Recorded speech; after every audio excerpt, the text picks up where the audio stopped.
What's up, guys? How's it going? Welcome back to Theory Craft. Today, I have a really special guest on the show, Jimmy Hoffa. How you doing? Good, sir. How are you? Thanks for having me. Yeah, it's great to have you. I brought him on today, guys, to talk about government structures in the metaverse and to kind of play around with like how that works in the metaverse as a whole in Star Atlas, and then also in Star Atlas DAX. So super excited to kind of, theorize about some of this and get your opinions on where this is all going. But could you do a little intro on yourself, a little background? Yeah, absolutely. No problem. Again, thanks for having me. I'm really glad to be here and talk about all the really interesting stuff that's going on in the metaverse space and the gaming industry and all that kind of stuff. Really an exciting time to be alive, right? So, Oh yeah. yeah, my student is Jimmy Hoffa. You can call me David, one way or the other, it's fine. My background is in primarily operations. I went to college, got a degree in finance. But my background, my working background, has been in operations. I worked in a lot of warehousing environments, managing large numbers of people in the fulfillment space.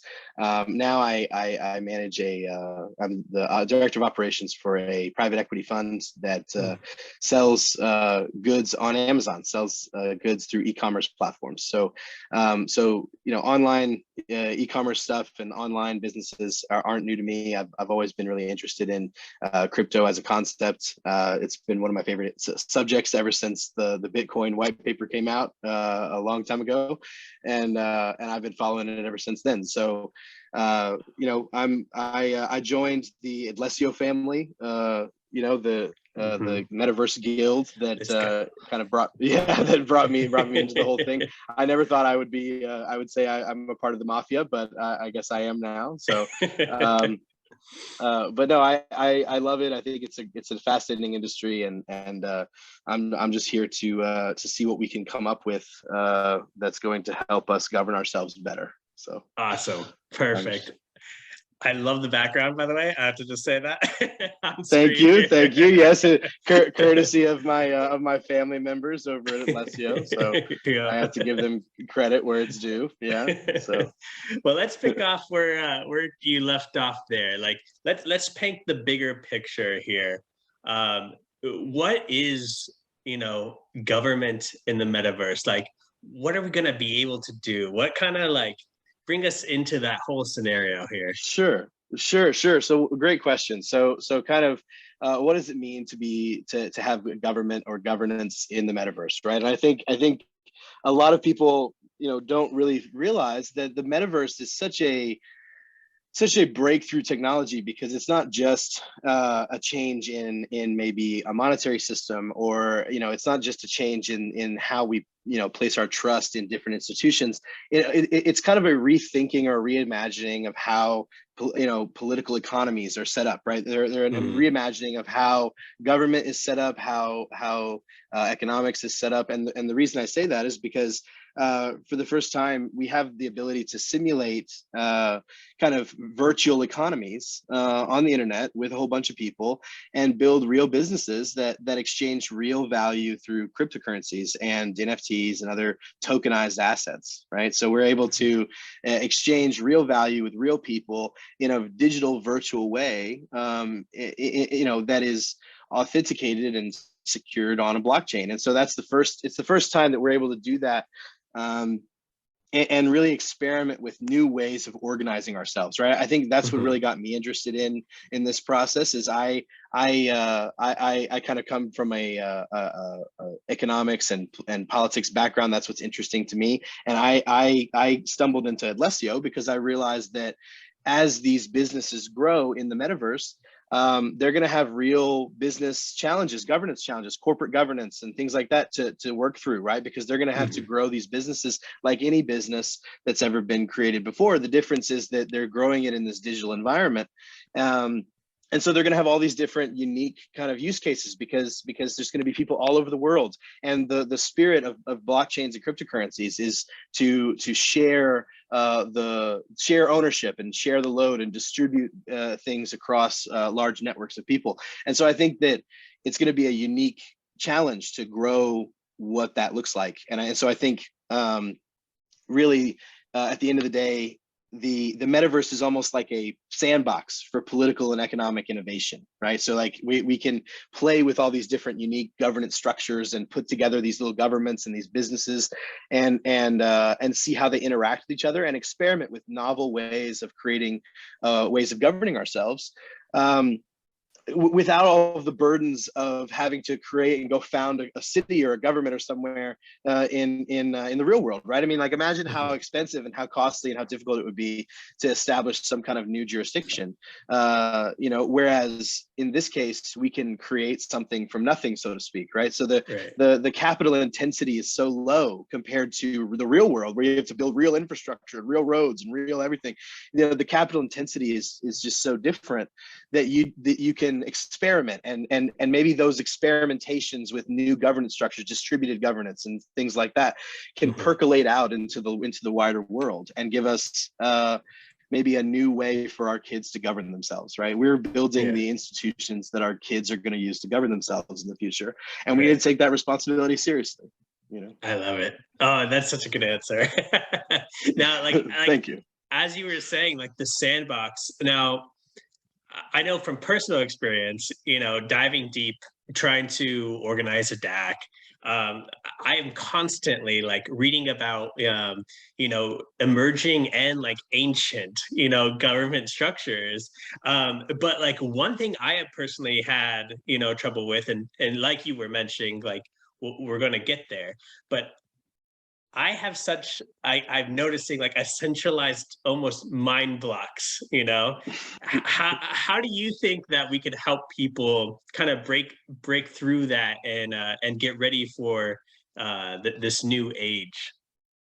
Yeah, that's a great question too. I mean, I think that we've grown up in such a centralized and autocratic world, even though we do have democratic structures, right? We've grown up in such a world where efficiency comes at scale and scale comes through centralization, right? And I think that that's such a difficult assumption to break free of, right, in your own head, because you grow up around these structures. This is how we do it, right? This is how we've always done it, and this is how people assume that we always will do it. And I think that's why cryptocurrencies and blockchain technologies and distributed ledger technologies have kind of broken us free of the assumption that efficiency comes from scale and scale comes from centralization, right? We can break the chain of the causal chain there, right? And so I think the best way to think about it, just to sum up kind of what you're asking, the best way to think about it is, how do we just go and systematically question all of the founding assumptions that make our structures efficient, right? So we say, okay, we have a democratic system, right? But how do we question the core assumptions of how that democratic system is structured, right? Like, I mean, this is just an off the wall example, but you have right now a lot of parliaments and legislatures have a bicameral system where there are two houses, right? A lot of people say, talk about getting rid of one of the houses. I say, what if we added more houses, right? What if we added more chambers to Congress and we created more ways to bifurcate the vote, or we scale it up and we say, we uncap the number of parliament representatives, and now we have thousands of representatives instead of hundreds, right? So I mean, there's just you question key assumptions. And you say, what happens if we relax that assumption? What happens if we place a new assumption in the mix, right? So I think you just kind of play around with these ideas and you say, what things do I know, we use now that could theoretically lead to some kind of centralization over time, right? Because really, the thing is, a lot of the structures that we have right now were built in a time where this was decentralized to them. Right. I mean, you have to understand, like, when the United States or some of these other older Western democracies were founded, like the idea that spreading out government to 3 branches and having it all spread out and whatever, that's spread out. That's decentralized. I mean, you got to give them credit. So not that it is now, it's extremely, power is extremely concentrated now, but it hasn't always been. So like you say, looking back at history and kind of measuring the two, right? So, but I think questioning core assumptions, right? I mean, I think the idea is, whenever you think, oh, this is the best way to do it, say, how can I assume that bad actors are going to take advantage of this? How would I take advantage of this if I were malicious? And then try to eliminate a lot of those, disadvantages that come from centralization with technology and kind of cooperative structures. So kind of like you were saying, and that kind of just like blew my mind for a second. Like in the past, as they founded the new world, that was decentralized, for them. Now, what do you see? Is there a structure or two that you kind of see being the next step in all this? Sure. So I would say there's the broad answer, and then there's the specific answer. There's all kinds of little just to start specific and go a little bit more broadly, right? There's a lot of really unique and novel ways that people are trying to organize collective decision-making systems and things of that sort.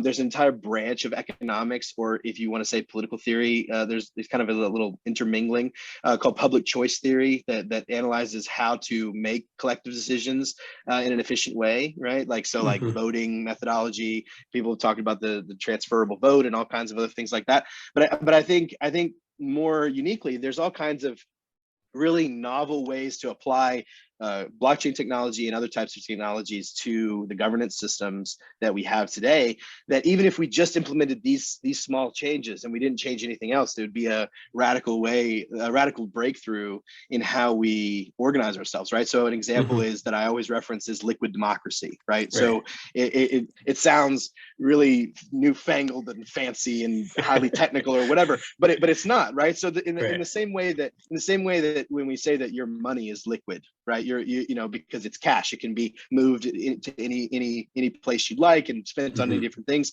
In the same way, we want, our goal should be to create a balance between the desire and the tendency that people have to ask for or seek out direct democracy, which is basically one person, one vote, full stop. There are no conditions. This is like everybody gets the same vote.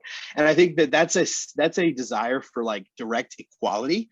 But I think that there's a lot of ways in which we can be considered equal, right? So like I think that there's a discussion that to be had there about,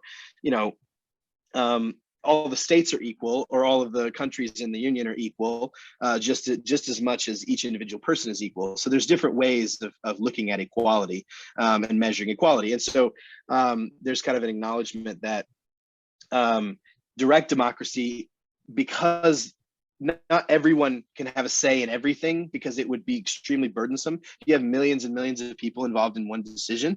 The idea that you can get all those people, on board with the same decision all at once is extremely burdensome. And really saying that everybody can be knowledgeable about everything to make a good decision about everything and still make an informed decision is pretty crazy, right? I don't think that anybody can say that they're informed on everything, I mean, maybe a few people, but for the most part, but on the flip side, representative democracy has its own challenges, because just like I'm not knowledgeable on every topic, that politician that we just elected can't be knowledgeable about every topic, because he's just a human being, and yet we give him the unilateral power to vote on my behalf on every issue that exists, right? So it's just as skewed in the representative direction if you go pure representative democracy as it is direct democracy, right? So I think that for the first time with cryptocurrency and blockchain technology, there's actually a way to create a middle ground between those two. And what that's called is liquid democracy. There's all kinds of research. Some people call it delegative democracy. But the idea is that with cryptocurrency, I can take my vote. Let's say you're more knowledgeable about topic A and I'm more knowledgeable about topic B. I can delegate my vote on topic A to you, and you can delegate your vote on topic B to me. And then we can vote on each other's behalf on those separate issues.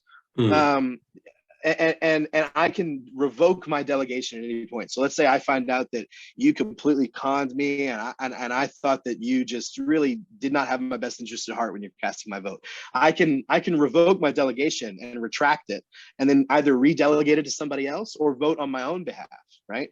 So this allows for all kinds of new ideas like political specialization, right? So we have economic specialization right now because money is liquid, right? The idea is that if we can allocate a little bit of money over here and a little bit of money over here, maybe we can allocate just enough money over here that one person can do nothing but that, right? But we can't do that in the political sphere because everybody has to vote on everything, right? So we have political subcommittees and all these other things, but at the end of the day, there is no way to say I am the political representative that only focuses on crypto regulation, for example, and I represent people on that specific subject, and I don't represent anybody on anything else because I'm not knowledgeable enough to speak on anything else, right? So liquid democracy is one way that we want to, in a more specific way, that we want to apply these kind of technologies to make life more democratic and fair. As a broader kind of idea, well, I think what we want to do is find a bunch of these little technologies, right, and aggregate them up into a set of tools for distributed governance that corporations and governments alike can then take and use and integrate into their daily processes and their election cycles and all these other things that allow them to how would I say this? That would allow them to effectively create a more what I call autonomic democracy, right? So in the human body, we have the autonomic nervous system. It runs your heart, it moves your lungs, it makes sure that everything, blood's flowing through your system. It makes sure that everything's running that needs to run without you thinking about it, right? It runs the things that go on in the background. So in my mind, we should use technology to build a democracy that is more autonomic, right? It kind of blends into the background because it's used as a substrate to organize society rather than the front and center arguments of society in general, right? The idea is that it's a background process. We don't have to worry about what's going on in the background because we're worried about living life. We're worried about making good decisions. We're worried about the issues at hand, not the political structures themselves, right? Because they blend into the background, because they become a part of the kind of technological substrate of society, right? And so I think what we're trying to do is build the tools that will allow us to construct something more akin to an autonomic democracy that doesn't require a whole bunch of fretting and worrying about what my representative is going to do next, because everybody's involved. If everybody's involved in government, then nobody is, right? But right now, only a handful of people are involved, and then we have a whole bunch of people saying, "Hey, listen to me over here. I want to cast my vote next year." But if you cast your vote once every 2 years, how involved can you be? Right. No, I love this. I actually heard the term liquid democracy from you for the first time. So I spent some time on YouTube, a few hours after we talked, just kind of taking it all in, consuming it. And I need to get back to it as well. Just some absolutely amazing things, ahead, and we're gonna have to build it, Well, I like I said at the beginning, I mean, we're building the institutions that our kids are going to use to govern themselves. So we kind of need to take it a little seriously. It's a responsibility. Exactly. Yeah. But let's bring in Star Atlas now. Sure. Into all this. I know that you guys reference liquid democracy in the Atlessio white paper. So I was wondering if you could go into what this liquid democracy might look like within a Star Atlas DAC. And also, I know that Star Atlas is doing it, the Atlessio family, us, we all plan to start with the centralized, governance and move slowly towards decentralized. So would you mind going into maybe those two and how they play out in a Star Atlas guild? Absolutely. So another great question. Let me start with the liquid democracy point and the point about our white paper, and then I'll move into the decentralization piece. I think that Just to start, I mean, for us specifically, we absolutely see liquid democracy as a crucial piece to the internal operations that were going to take place in the Atlessio family inside Star Atlas as a game, right? So for us, the way we see it is, we are building a blockchain and metaverse agnostic gaming guild. So we are not exclusive to Star Atlas, but a huge portion of our operations are obviously going to be in Star Atlas, because it's absolutely one of the most sophisticated projects out there. And so our plan is to build out the guild and the guild governance system within the Star Atlas DAC kind of infrastructure that they've built out for us.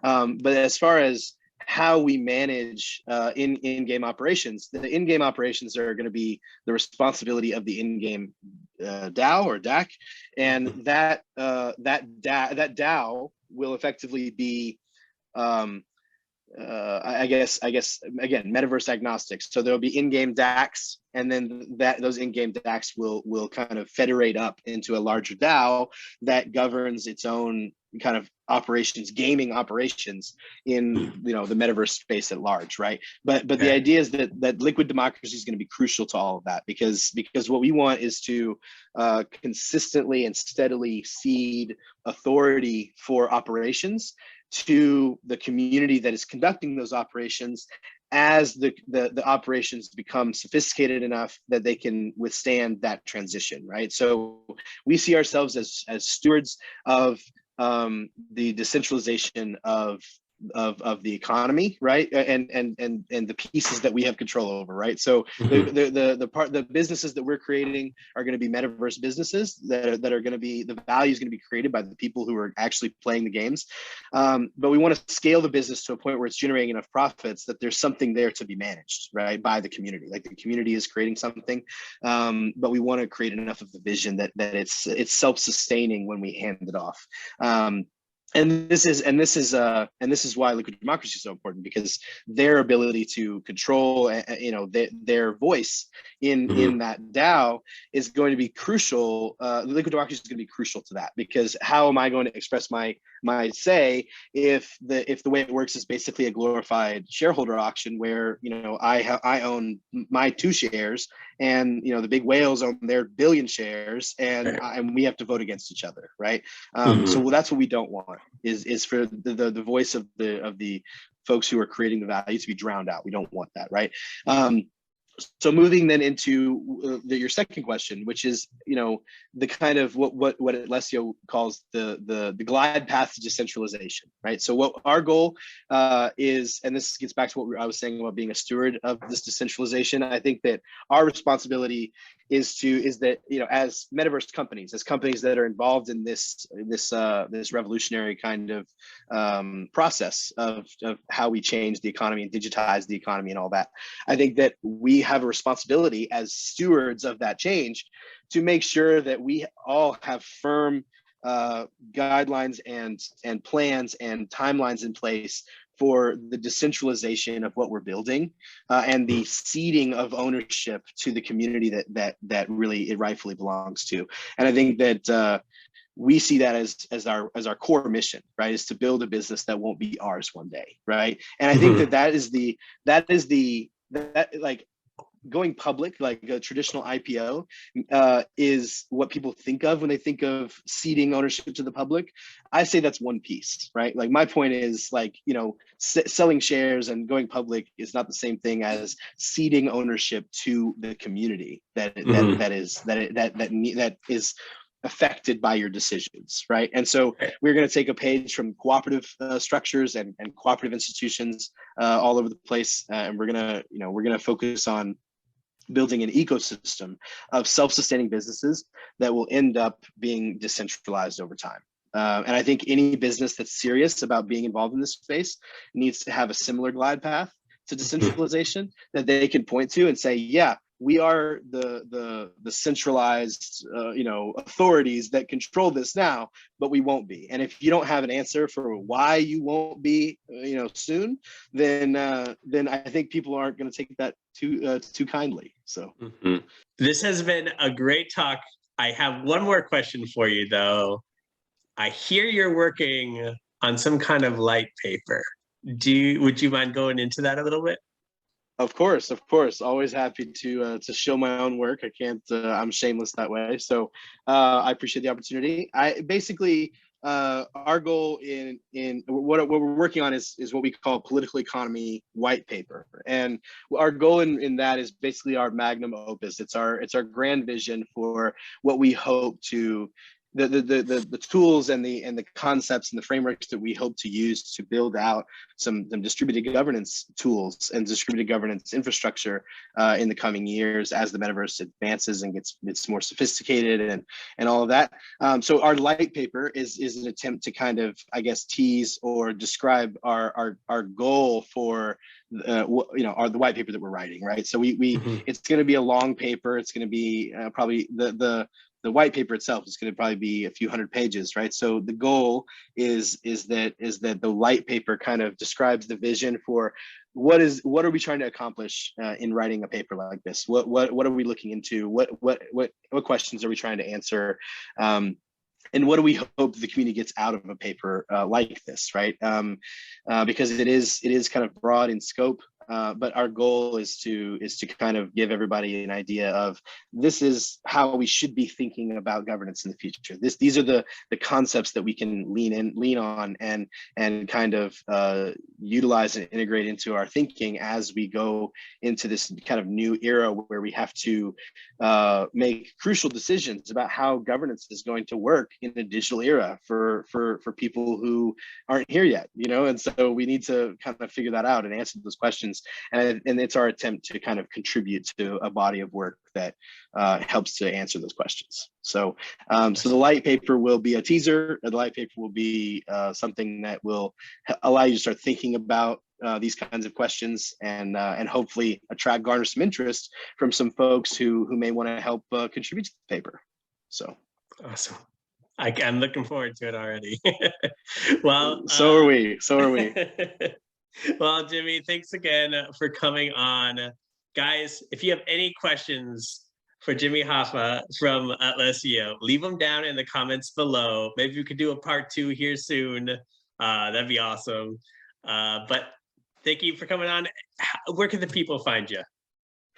Hey, good question. So you can find us at Atlessio, on Twitter, or you can follow me specifically at Atlessio Hoffa. And we have a website that you can always visit us at Atlessio.com. Gives you all kinds of info about our guild, our family, and what we're working on. So thanks for having me. I really enjoyed talking today. So of course, have me on anytime. We'll have you back here soon. Thanks for coming on. Yeah. Thank you, sir. Bye, guys.